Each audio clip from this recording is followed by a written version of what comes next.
안녕하세요. 76페이지 할 차례죠. 자, 이때까지 공부한 게 시험에 나올 수 있는 게 1조 목적을 했고요. 목적은 9번 시험에 출제됐다고 했고, 그 다음에 제2조 용어의 정의, 그 다음에 제3조 중개대상물은 반드시 한 문제씩 출제됩니다.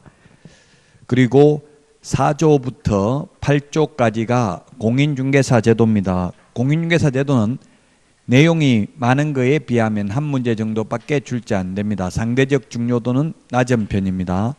그 다음에 법제 구조, 중개사무소 개설 등록 절차를 했고, 그 등록 절차 중에서는 법인의 등록 기준 5가지가 중요하다고 했습니다. 그 다음에 법제 10조 결격 사유에 대해서 했습니다. 결격 사유, 개업공개사 등이 될 수 없는 결격 사유 12가지 시험에 반드시 출제가 됩니다. 그 다음에 법 15조 고용인에 대해서 했습니다. 고용인, 직원들, 즉 실장이죠. 고용인은 소속 공인중개사와 중개보조원 2가지가 있었습니다. 자, 그러면 이제 오늘 76페이지 업무의 범위입니다. 법 14조에 보면 겸업 제한 등이 되어 있습니다. 그래서 업무의 범위를 보면은 업무의 범위, 우리 공인중개사법은 법조문 하나하나가 다 시험에 출제가 되겠죠. 업무의 범위가 있는데 첫 번째 업무 지역 범위, 업무 지역 범위가 있고요. 지역 범위. 그 다음에 두 번째 중개 대상물의 범위, 중개 대상물 범위가 있고, 그 다음에 겸업 제한이 있습니다. 겸업 제한이 가장 중요한데, 먼저 업무 지역 범위를 보면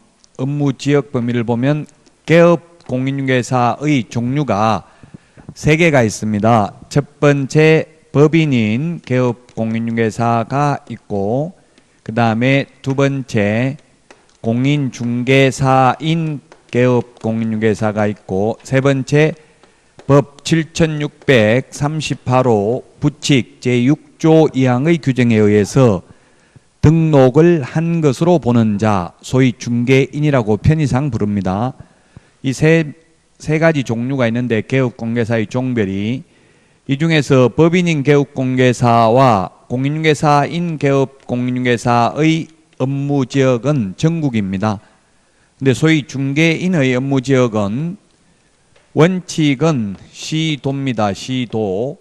시도라고 하면 특별시, 광역시도, 특별자치도 안에 있는 것만 할 수 있습니다. 즉 중개인이 만약에 서울에 사무소가 있다면 서울특별시에 있는 중개사물만 중개행위를 할 수 있습니다. 근데 이 중개인에 관련된 것은 시험에는 거의 안 나옵니다. 왜냐하면 이미 2006년도에 부칙으로 갔다고요. 법 7638호 부칙 제6조 2항의 규정에 의해서 등록을 한 것으로 보는 자를 말합니다. 따라서 이 중개인도 예외적으로는 전국적으로 중개행위를 할 수 있습니다. 중개인이 부동산 거래 정보망에 가입하고 가입한 정보망을 이용하여 중개행위를 하는 경우에는 업무지역 바깥에 있는 것도 가능합니다. 만약에 이 중개인이 업무지역 범위를 위반하면 업무정지 사유에 해당이 됩니다. 이를 위반했을 때 업무정지 사유에 해당된다. 업무지역 범위를 위반했을 때 6월 이하의 업무정지다.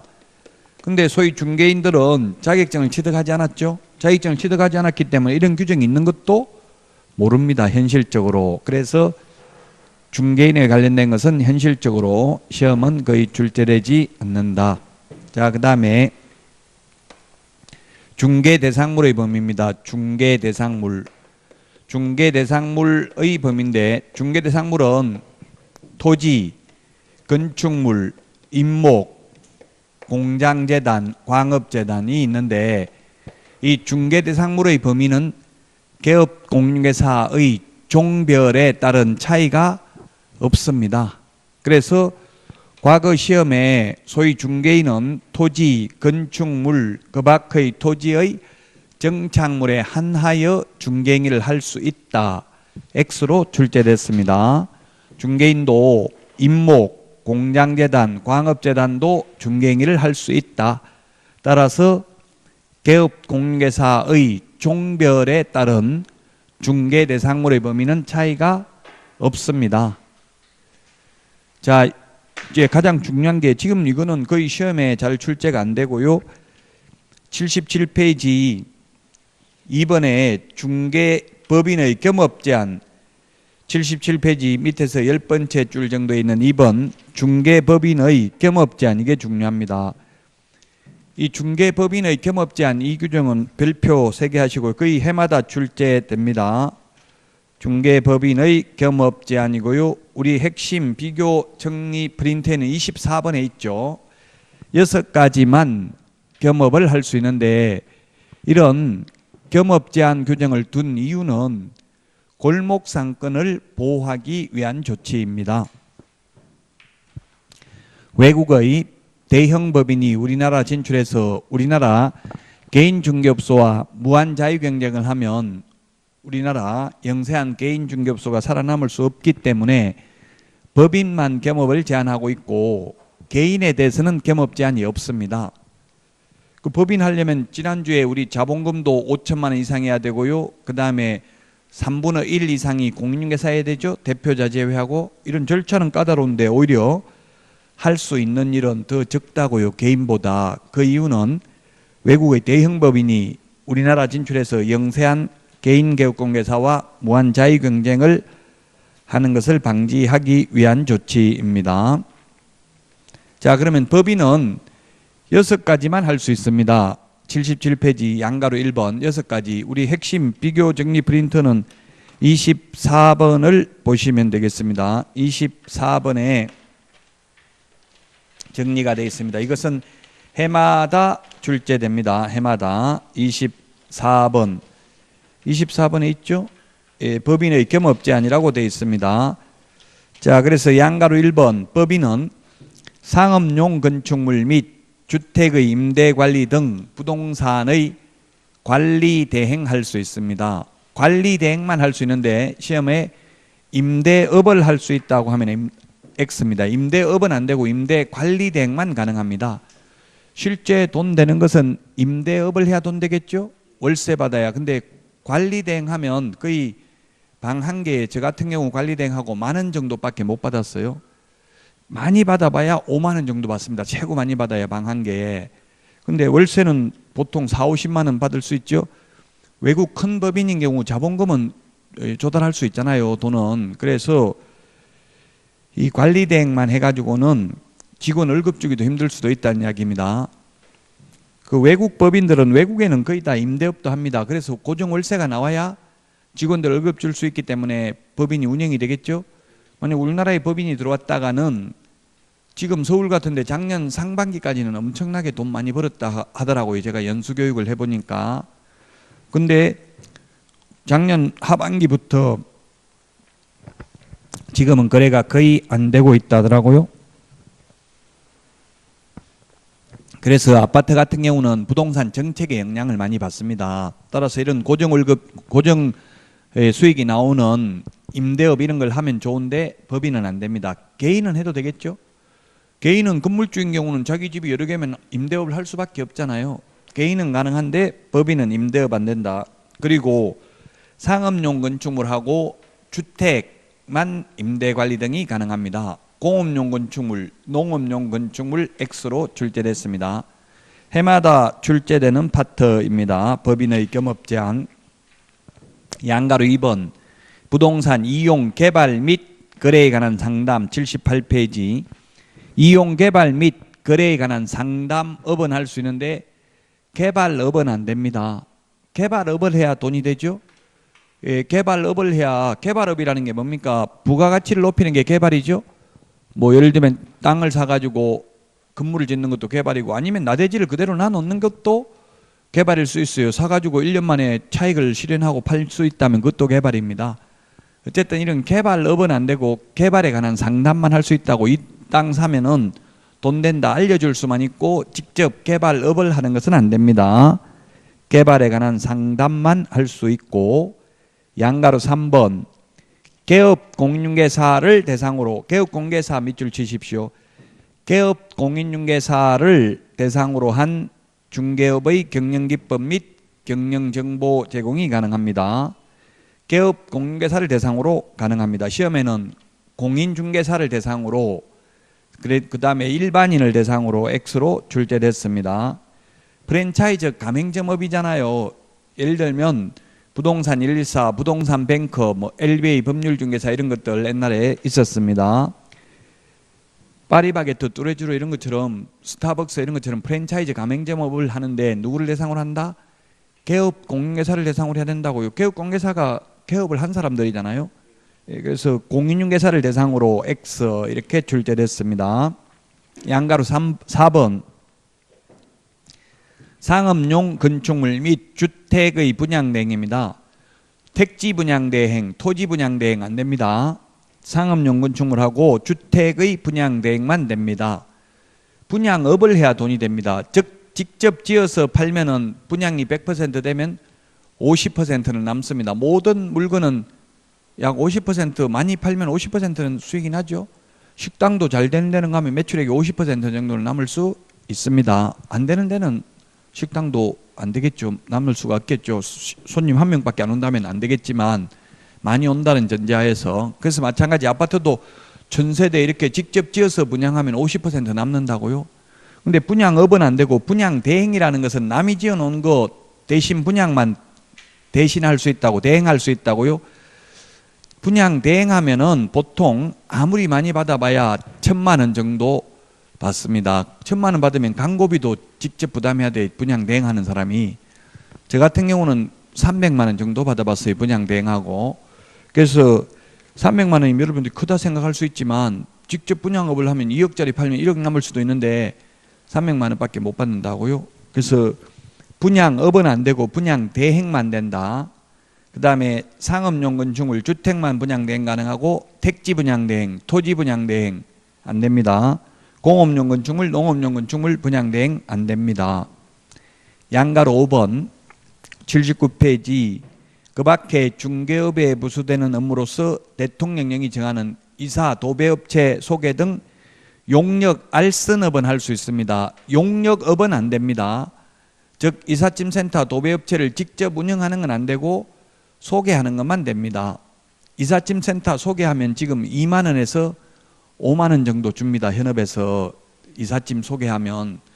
근데 저한테 수업 들어서 작년에 이삿짐센터 사장님이 합격하셨어요. 그분한테 물어보니까 이삿짐센터 직접 운영하면 50% 남는데요.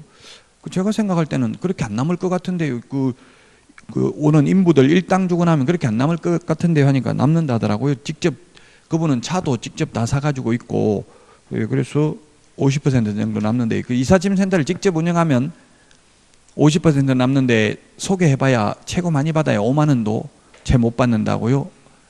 도배업체도 마찬가지예요. 이게 인테리어 업체 소개하면 10% 정도 줍니다. 근데 직접 인테리어 하면 50% 이건 충분히 남죠. 인테리어 공사는 거의 그 공사 그 비용이잖아요. 비용, 인건비잖아요. 대부분 재료비는 얼마 안 들죠. 리모델링 아파트 같은 거 뭐 3천만 원까지도 듭니다. 완전 리모델링 하려면 옛날 집을. 그런 거 소개하면 300만 원 받을 수도 있어요. 근데 직접 인테리어 그 시공업체를 운영하면 절반은 남을 수 있다는 이야기입니다. 자, 그래서 도배 이사업체 직접 운영하는 건 안 되고 소개하는 것만 된다. 즉 용역업은 안 되고 용역 알선업만 된다.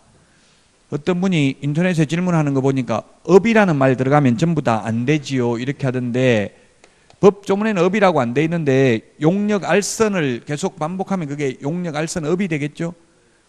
예, 근데 업이라는 말 들어갔다고 무조건 X는 아닙니다. 용역 알선업은 가능하고 용역업은 안 됩니다. 자, 그 다음에 6번 경공매 부동산에 대한 매수 신청 또는 입찰 신청 대리입니다. 이게 획기적인 거죠. 2006년 노무현 정부 때 도입됐는데, 옛날에는 이 법률행위 대리를 업으로 하는 것은 변호사만 가능했습니다. 근데 2006년도에 법무사와 개업공개사에게도 대리권을 준 거예요. 대리권을 줬다는 것은 민법에서 대리의 효과는 본인에게 기속되잖아요. 대리인이 한 법률행위가 본인에게 기속되는데 대리인 마음대로 예를 들면 2억에 써낼 수도 있고 3억에 써낼 수도 있다고요. 입찰 금액을. 그는 고도의 도덕성을 가진 전문 직업인이 아닌 사기꾼한테는 그렇게 맡길 수가 없죠. 대리를. 너 마음대로 적어내라 이렇게 할 수 없잖아요. 그 전문 직업인으로 인정을 한 겁니다. 사실상.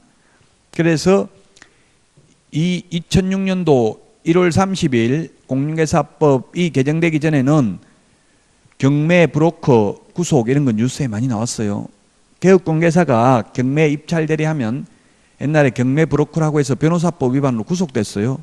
근데 지금은 합법적으로 대리권을 행사할 수 있다. 즉 입찰 금액을 마음대로 적어낼 수 있다는 이야기입니다. 대신해서 알아서 권리분석해서 양심을 가지고 전문 직업인으로서 금액을 써낼 수 있다는 이야기입니다.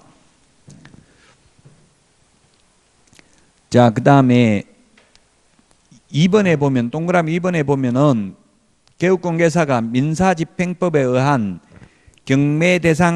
경매부동산의 매수신청 입찰 대리를 하고자 하는 때에는 대법원 규칙이 정한 요건을 갖추어 법원에 등록을 하고 그 지도감독을 받아야 됩니다. 자, 그러면 민사집행법에 의한 경매부동산 매수신청 대리 하려면은 매수신청 대리인 등록을 하고 그 지도감독을 받아야 됩니다. 그러나 한국자산관리공사 공매 입찰 대리만 하려면은 매수신청 대리인 등록할 필요 없습니다. 그리고 경매부동산도 매수신청 대리, 입찰 대리 하려면 매수신청 대리인 등록을 해야 되지만 단순히 권리분석이나 취득 알선만 하려면은 매수신청 대리인 등록을 할 필요가 없습니다. 자, 그 다음에 동그라미 3번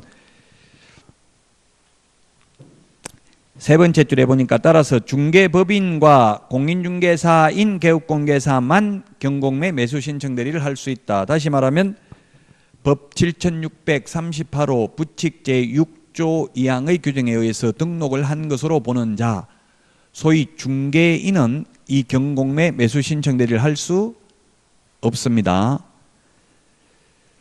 중개인도 이 양가로 6번 빼고 나머지는 다 할 수 있습니다. 주택상가 분양대행 할 수 있습니다. 이삿짐센터 알선 중개인도 할 수 있습니다. 근데 경공매 매수신청 대리는 소위 중개인을 할 수 없습니다. 그 이유는 이 입찰 대리, 매수신청 대리를 하려면은 민사집행법이라든지 민법이라든지 법을 좀 알아야 되죠. 권리분석도 할 줄 알아야 되잖아요. 잘못하면 낙찰받아가지고 오히려 세입자, 선순위 세입자 있으면 그 보증금을 떼어놔야 되잖아요. 인수되는 권리가 있으면 오히려 손해볼 수도 있어요. 잘못했다가는.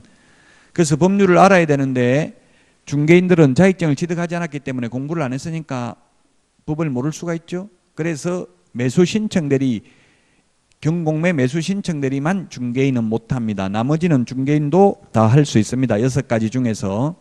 우리 핵심 비교정리 프린터 24번에 나와 있습니다. 이런 입찰 대리, 매수신청 대리 또는 6가지 겸업을 하고 받는 보수는 중개보수가 아닙니다. 따라서 공인중개사법상 중개보수 규정을 적용하지 않습니다. 따라서 매수신청 대리하고 받는 보수는 매수신청 대리 예규에 규정되어 있기 때문에 그 규정을 따라야 되고요. 나머지는 규정이 없습니다. 따라서 컨설팅하고 받는 수수료라든지 또는 분양대행하고 받는 수수료는 법에 규정이 없습니다. 알아서 많이 준다고 하면 받아도 상관이 없습니다. 이 보수, 중개보수 규정을 적용하지 않습니다. 자, 그 다음에 3번 다른 법률의 규정에 의해서 중개업을 영위할 수 있는 이른바 특수법인, 지역농협, 산업단지 관리기관, 지역산림조합, 한국자산관리공사 등은 경공매 매수신청 대리 등 여기 일반 법인이 할 수 있는 업무는 할 수 없고 해당 법률에서 규정하고 있는 업무만 할 수 있습니다. 예를 들면 지역농협의 경우는 조합원을 대상으로 농지, 매매, 교환, 임대차, 중개만 할 수 있습니다. 그 다음에 79페이지 맨 밑에 4번 개인인 개업공인중개사의 겸업 문제입니다. 개인은 타법에서 규제하지 않는 한 겸업 제한이 없습니다. 그래서 개인 개업공개사는 중개사무소에서 담배를 팔아도 되죠.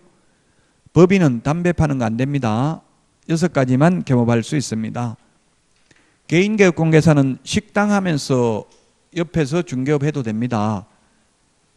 이렇게 하니까 어떤 분이 국토부에 나는 대학생인데 아버지가 자격증 따라고 해서 땄는데 아버지한테 사무소는 맡겨놓고 겸업이 가능하니까 학교 다니고 싶은데 가능한지 여부를 알려주십시오 하니까 국토부에서는 직업 선택의 자유가 있기 때문에 학교 다니는 건 상관없지만 다만 개업공개사가 직접 근무치 않고 중개보조원 등으로 하여금 계약서 작성, 확인설명서 작성 등을 하게 한다면 이는 자격증 등록증 양도대여에 해당되어 1년 이하의 징역이나 1,000만 원 이하의 벌금에 처하며 또한 자격 취소, 등록이 취소될 수 있음을 알려드립니다. 이렇게 답변했더라고요. 그러니까 대학생이 그러면 아버지한테도 빌려주면 안 됩니까? 자격증 이렇게 묻던데 돼요 안 돼요? 시험에 나오면 당연히 안 되죠. 그래서 제가 댓글에 죽을 때 죽더라도 아버지가 빌려달라고 하면 일단 빌려주라 이렇게 했는데요. 아버지한테도 못 빌려주겠다고 하더라고요. 원래 빌려주면 안 됩니다. 시험에 나오면. 아버지가 근무하고 대학 다니다가 계약 있을 때는 사무실에 나와서 직접 계약서 쓰고 서명 날인하고 뭐 이런 식으로 하면 되겠죠. 자, 그 다음에 80페이지 사무소 겸용입니다. 겸용. 겸용은 겸업을 해야 다른 직업을 가지면 겸용이 되겠죠. 같이 쓰는 거죠. 겸용, 겸업 다 된다고요. 그래서 예를 들면 법무사 자격증이 있으면 법무사 사무실하고 개업공개사 사무실 같은 장소에서 해도 됩니다. 겸업, 겸용 제한은 개인은 없습니다. 법인은 당연히 안 되겠죠. 법인은 6가지 업무만 겸용할 수 있을 겁니다. 겸업하는 거, 분양, 대행 이런 거 하는 경우로만 사무소를 사용할 수 있을 것입니다. 80페이지 기출문제 보니까 겸업할 수 있는 거 아닌 것 이런 식으로 기출문제 나왔다고요. 답이 3번입니다. 토지 분양 대행은 안 되고 주택, 상가 분양 대행만 된다고 했죠. 핵심 비교 정리 프린터 24번을 꼭 기억해야 되겠습니다. 자, 다음은 81페이지 중개사무소의 설치입니다. 82페이지에 보면은 양가로 2번 사무소는 1등록 1사무소가 원칙입니다. 사무소 하나밖에 안 되고 이중사무소 안 되고 이중등록도 안 되죠. 만약 이중사무소를 허용한다면 여러분들은 자격증 딸 필요 없이 다른 사람이 이미 자격 취득해가지고 사무실 여러 개 차려놓으면 그거 하나 하면 되겠죠. 그래서 사무소 하나밖에 안 됩니다. 등록도 하나밖에 안 됩니다. 등록도 한 번밖에 안 됩니다. 양가로 2번에 동그라미 1번에 보니까 등록관청 관할구역 안에 사무소를 두어야 합니다. 만약에 서울특별시 종로구에 등록을 했으면 사무소는 서울특별시 종로구에 두어야 되겠죠. 자, 그 다음에 동그라미 1번의 3번째 줄에 보니까 다만 법인인 경우에는 분사무소를 둘 수 있습니다. 분사무소가 뭡니까? 이렇게 인터넷에 질문하는 분이 계시던데요. 분사무소라는 것은 나눌 분자인데 일반 회사 같으면 지사 또는 은행 같으면 지점 이런 말을 쓰죠. 지사, 지점 개념을 분사무소라고 한다. 본사, 본점을 우리는 주된 사무소라고 부르고요. 그 다음에 지점, 지사를 분사무소라고 부릅니다. 그래서 법인만 분사무소를 둘 수 있다. 시험에 개인도 분사무소 둘 수 있다. X로 출제됐어요. 법인, 즉 회사만 분사무소 둘 수 있습니다. 양가로 2번에 동그라미 2번 82페이지 맨 밑에서 5번째 줄에 보면 임시중개시설물 소위 뜻다방을 설치해도 안 됩니다. 이동용이한 파라솔 천막 같은 거 모델하우스 앞에 그 뜻다방도 이중사무소와 처벌규정이 똑같습니다.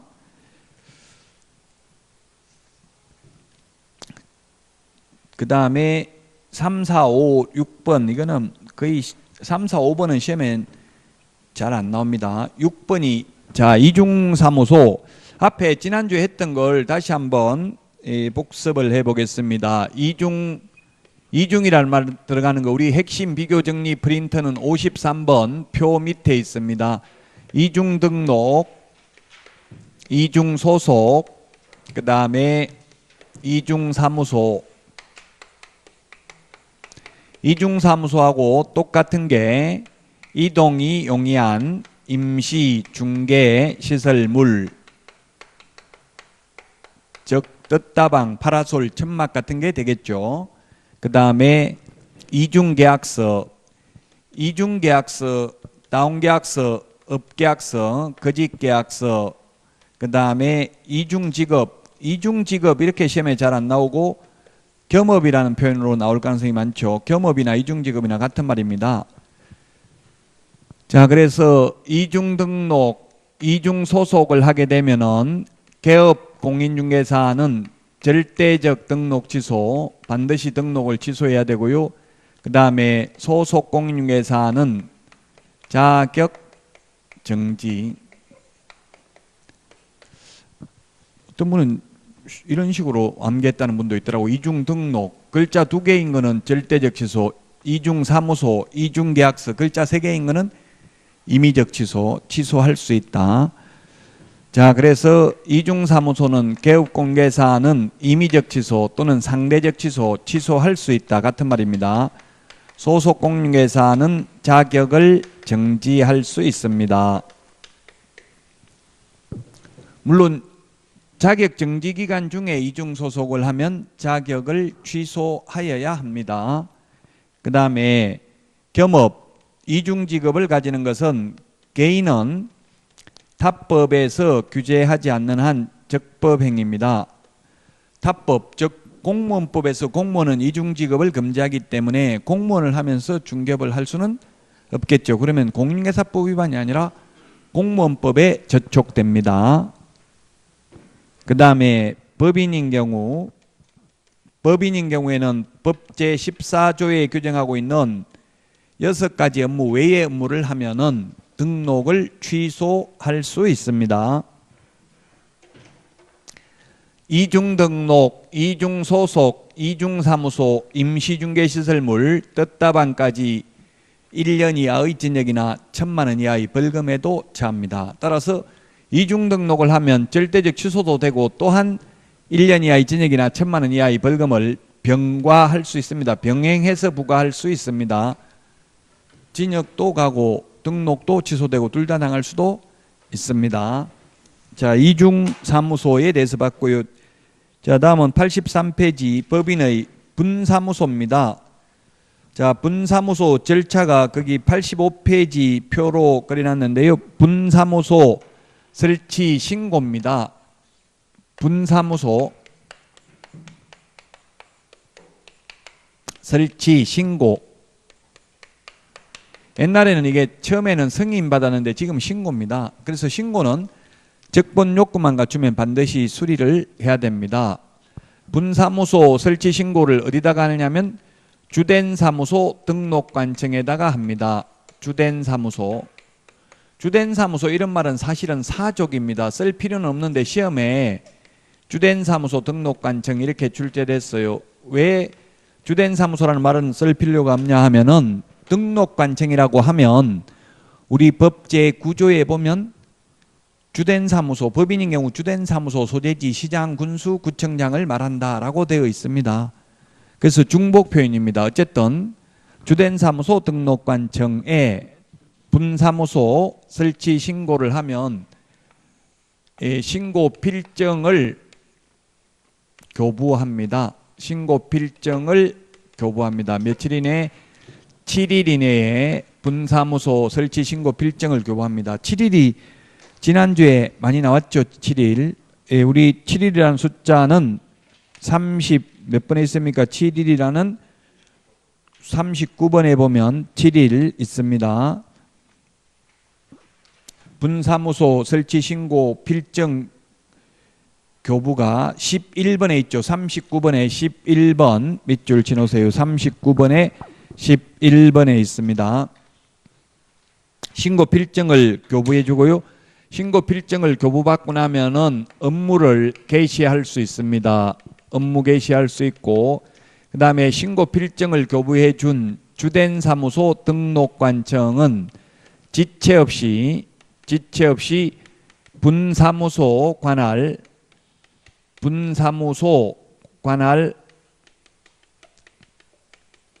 시장, 군수, 구청장에게 분사무소 설치 사실을 통보해야 됩니다. 통보해야 된다. 자, 분사무소 설치 신고 시 제출해야 되는 서류가 있습니다. 분사무소 설치 신고 시 제출해야 되는 서류가 있는데, 설치 신고서는 당연히 들어가야 되고요. 그 다음에 책임자 실무교육 수료증 4본 제출해야 됩니다. 책임자 실무교육 수료증. 분사무소 책임자 실무교육 수료증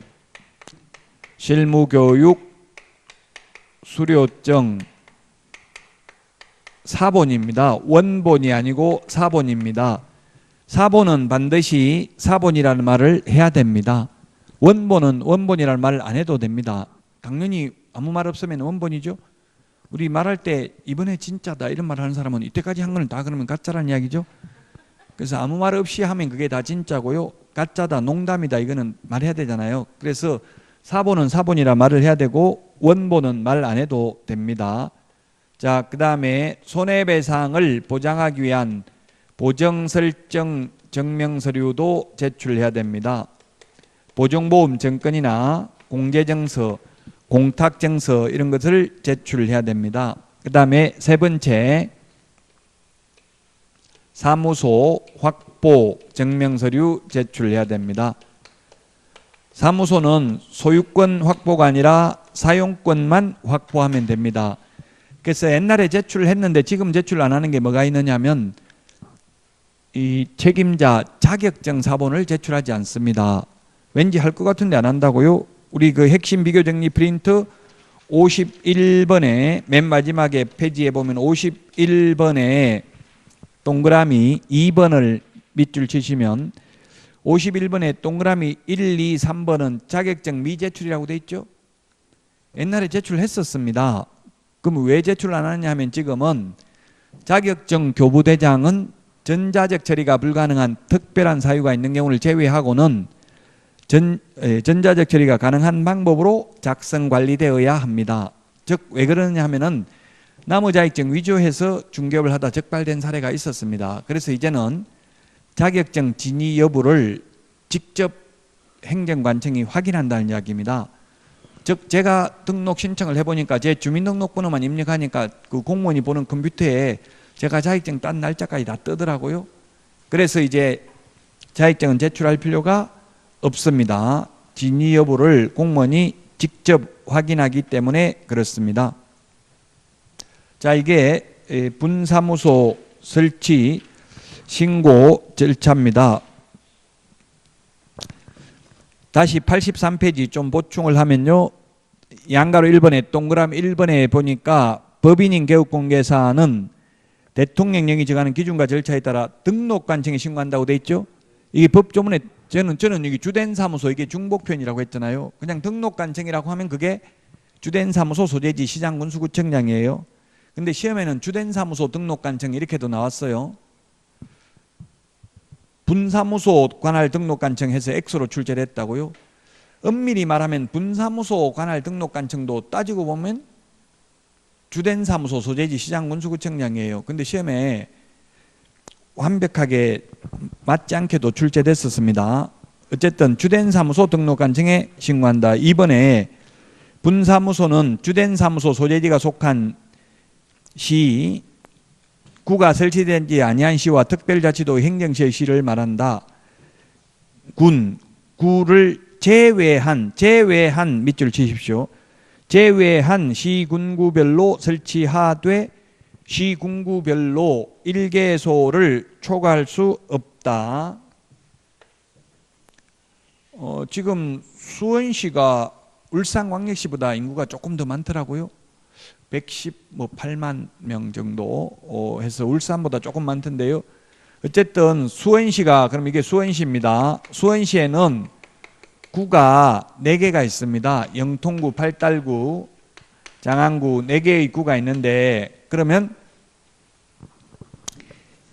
수원에는 분사무소를, 만약에 수원 영통구에 본사가 있습니다. 이게 본사, 주된 사무소가 있다고요. 주된 사무소가 있다면 분사무소는 수원에는 둘 수 없다. 아니면 3개 둘 수 있다. 최대 나머지 구 각각 1개씩 해서 3개 둘 수 있다. 답이 뭘까요? 예, 3개 둘 수 있습니다. 각각 팔달구, 장안구, 건성구에 1개 둘 수 있습니다. 가로 안에 시 해가지고 뭐라고 돼 있어요? 구가 설치되지 아니한 시라고 돼 있어요. 구가 설치되지 아니한 시는 시별로 하나밖에 안 되는데, 구가 설치되어 있으면 구별로 하나씩 된다, 이 뜻이에요. 그 가로 안에 시 해가지고 구가 설치되지 아니한 시와 특별자치도 행정시의 시를 말한다 돼 있죠. 그럼 제주시의 경우에는 서귀포시하고 제주시의, 제주특별자치도는 서귀포시와 제주시에 1개씩 둘 수 있다, 이 뜻이에요. 분사무소를. 그 주된 사무소가 속한 시군구를 제외하니까 영통구는 안 되겠죠. 제외인지 포함인지를 주의하셔야 됩니다. 우리 지난주에 한 것 중에서 공인중개사 정책심의위원회 위원은 위원장 1명 포함하여 7인 이상 11인 이하라고 했습니다. 39번 우리 핵심 비교 정리 프린터 39번에 동그라미 6번 다시 한번 찾아보세요. 핵심 비교 정리 프린터 39번에 동그라미 6번에 있죠. 위원장 1명 포함입니다. 포함. 자, 그런데 또 지난주에 한 거에 보면 등록 기준에 보면 중개법인의 등록 기준 우리 핵심 비교 정리 프린터 3번에 동그라미 3번을 보면 대표자는 공인중개사이어야 하며 대표자를 제외한 임원 또는 사원의 3분의 1 이상이 공인중개사여야 된다. 핵심 비교 정리 프린트 3번에 동그라미 4번에 있잖아요. 대표자 제외라고 돼 있죠. 여긴 제외입니다. 제외 포함 좀 주의하시라고요. 예, 그래서 분사무소는 주된 사무소가 속한 시군구를 제외한 시군구별로 설치하되 시군구별로 1개소를 초과할 수 없습니다. 3번 83페이지 맨 밑에 3번입니다. 분사무소에는 공인중개사를 책임자로 두어야 한다. 다만 다른 법률의 규정에 의해서 중개업을 영위할 수 있는 이른바 특수법인은 책임자가 공인중개사일 필요 없다. 또 지난주에 특수법인은 법인의 등록 기준을 적용하지도 않는다고 했습니다. 예, 특수법인은 2가지가 적용이 안 됩니다. 등록 기준하고 그 다음에 분사무소 책임자가 공인중개사일 필요는 없습니다.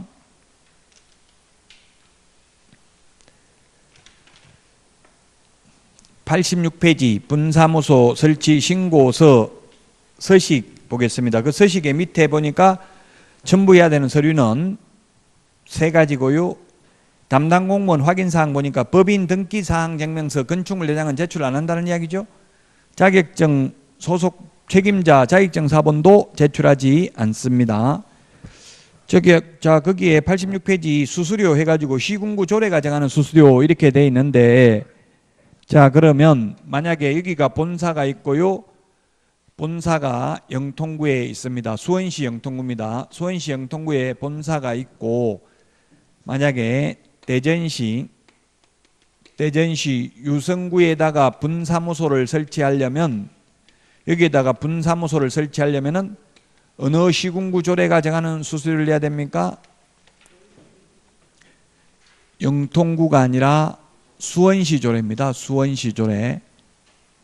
영통구는 조례가 없어요. 비자치구니까 특별시, 광역시가 아닌 시의 경우에는 구가 설치되어 있다 하더라도 조례가 없다고요. 그래서 수원시 조례가 정하는 수수료를 내고 영통구청장에게 분사무소 설치 신고를 해야 됩니다. 주된 사무소 등록관청이라고 했기 때문에. 그럼 87페이지 분사무소 설치 신고 필정에는 그 맨 밑에 시장군수구청장이라고 되어 있는데, 이때 시장군수구청장은 주된 사무소 시장군수구청장 영통구청장이 되겠죠. 대전시 유성구에 분사무소 설치한다면. 자, 그 다음에 우리 시험에 출제됐던 게 뭐가 출제됐냐면은 86페이지 그 분사무소 설치 신고서에 기재되는 거 아닌 거 이런 게 나와 출제됐어요. 굉장히 어렵죠.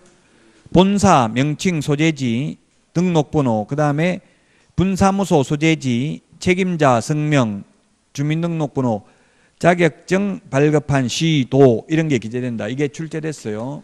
28회 때. 틀리라고 출제한 거예요. 이런 거는 너무 심려치 마십시오.